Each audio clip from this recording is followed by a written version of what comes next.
Speaker. My question is to the Minister of Transport. What advice, if any, did he receive about truck driver safety before amending the land transport rule for vehicle dimensions and mass to allow heavier trucks on our roads? The Honourable Stephen Joyce. Mr Speaker, I received advice from officials following the consultation phase of the rule development and prior to my report to Cabinet. The advice concluded the vast majority of high productivity vehicles will be existing vehicles that are designed to operate at heavier weights. They will not be wider or taller, and they are required to meet all existing safety requirements and standards.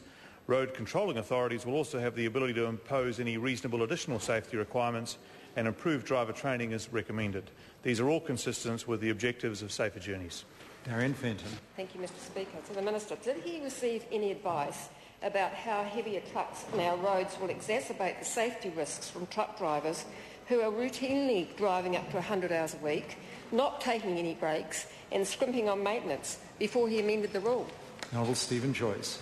Mr Speaker, no, and it stands to reason if the heavier productivity vehicles are on the roads, then they will reduce the number of vehicle movements required for the same freight task, and that would reduce the safety risk of those said vehicles.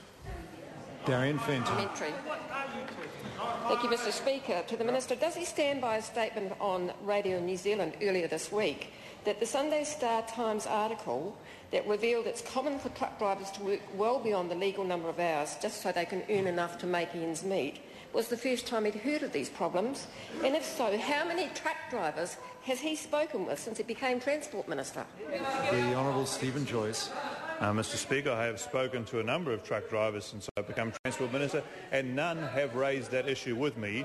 I have received two items of correspondence in relation to work and logbook rules, and I note the Sunday Star Times article only raised an issue in relation to one driver. If the member has concerns about the flouting of work logbook and time rules, then I strongly suggest that she contact the police or New Zealand Transport Agency and get them to investigate those concerns. Thank you, Mr Speaker. Well, does he agree that there should be an investigation into any link that there may be between road safety and low rates of pay for truck drivers? If not, why not? The Honourable Stephen Joyce.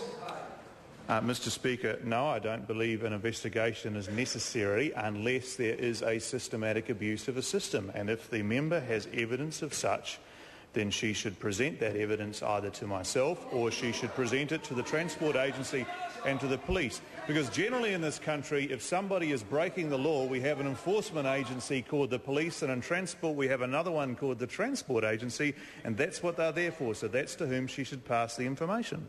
Question number 10, David Garrett.